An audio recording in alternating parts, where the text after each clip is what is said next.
Hey! Do you miss me? Hey!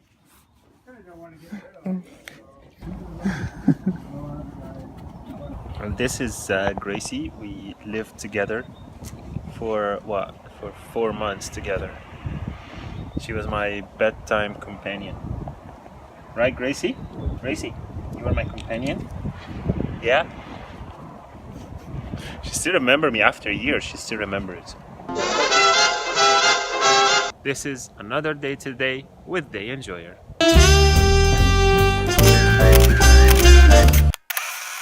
You were nothing, you will be nothing. In between, maybe you will be something.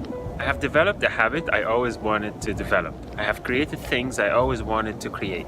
I've acquired skills I always wanted to acquire. And I've learned wisdom I always wanted to learn. If you wonder why I keep doing what I'm doing, when no one hardly reads what I write or sees what I film, it's because I don't care about numbers. I don't care about whether people like to read what I write or see the videos I make. I don't care if I become a world renowned for 15 minutes or 15 years. I never advertise my blogs or videos, and I never will. I only care about the content I create and how it makes me feel.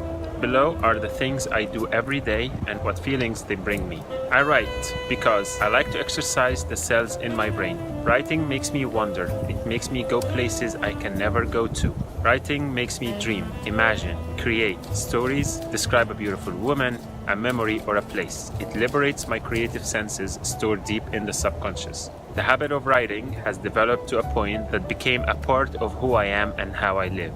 I only write my true thoughts and beliefs that I am unable to share with others through face-to-face conversation.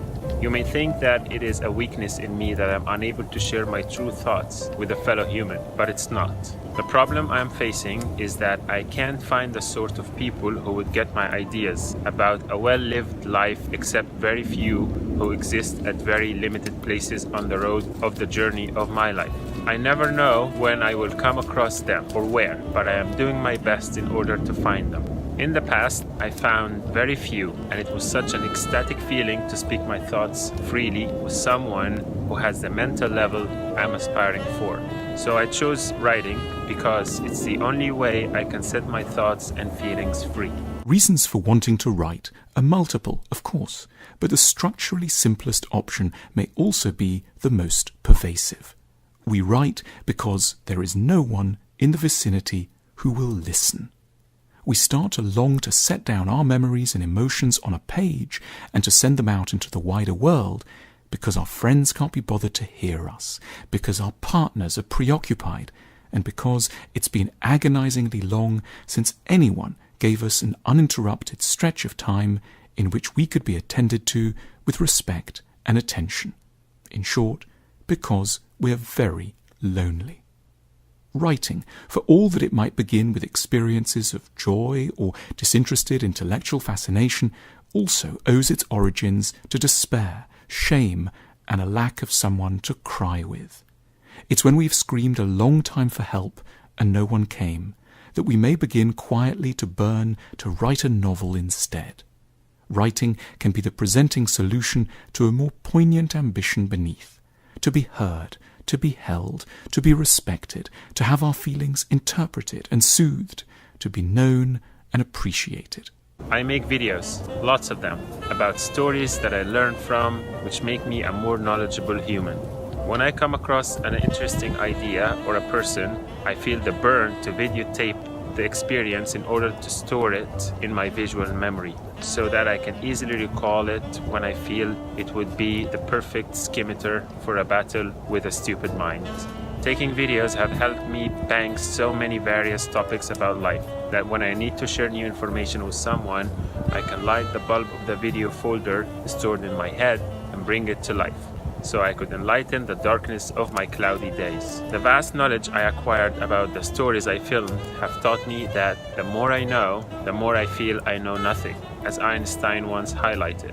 I am the wisest man alive, for I know one thing, and that is that I know nothing. Every time I write a new article or shoot a new video, I get nervous for a second, thinking, what am I going to write about or what am I going to make a video of?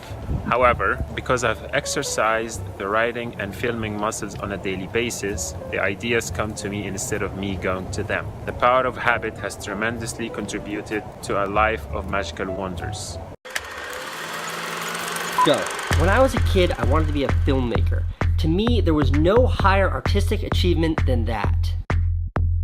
I watched movies all the time. I watched all the movies. I bought this book. And the Oscars were my Super Bowl. What would I wear? What would I say in my acceptance speech? Would I do Roberto Benigni? But more than anything, I just wanted to make great films.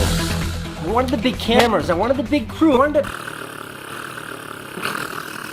wanted to work with the best actors. I wanted to read the best script. The crane location. I wanted all of that. I wanted to be the version of the filmmaker that I thought was the only version of the filmmaker. The ones with the fucking bow ties. That's what I thought it meant to tell stories. I exercise to the point of hurting my heart, be it swimming, running, cycling, or working out. I exercise because I love my body and I love to keep it fit. I have stopped extreme exercising. I don't know what my physical abilities could be, but I can run until I die or swim until I drown, but there are more meaningful things to chase. Instead, I exercise to inspire myself to look and feel good, so I could eat a cheesecake without guilt. So I could walk along the beach with my head over my heels, and so I could one day be on the cover of Men's Health. Those who don't exercise are missing one of the essential beauties of being human. What is strong? Is it muscle or something more? Is it measured in miles or milliseconds? Is it your best time or your worst day? Maybe strong is just what you have left when you've used up all your weak.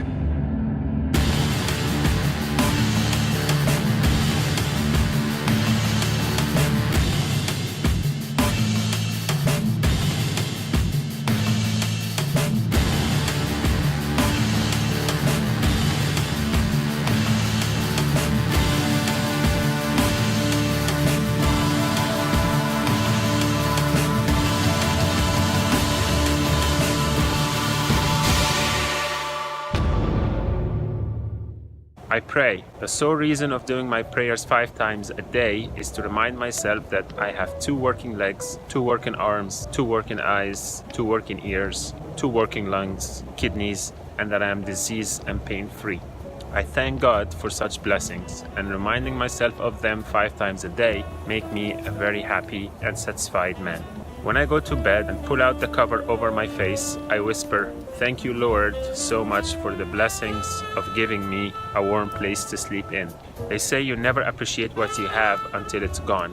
To them I say, remind yourself of your blessings and you will always appreciate what you have. In the end, the articles and videos I upload online will be there forever for anyone to access, even after I'm gone.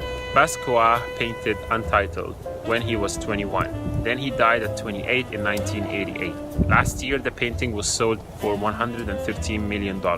Maybe I will become very famous when I die, but then I still wouldn't care because I won't be there to do so. One thing I know for sure is that when I'm taking my last couple of breaths, I will be thinking about the legacy I created and left when I visited life for a few years. I will be saying goodbye with a smile, knowing that I gave it all I could in order to inspire others, acquire a life of purpose, meaning, value, and better days. My name is Sharif. I'm a day enjoyer. It's a good day from Seattle.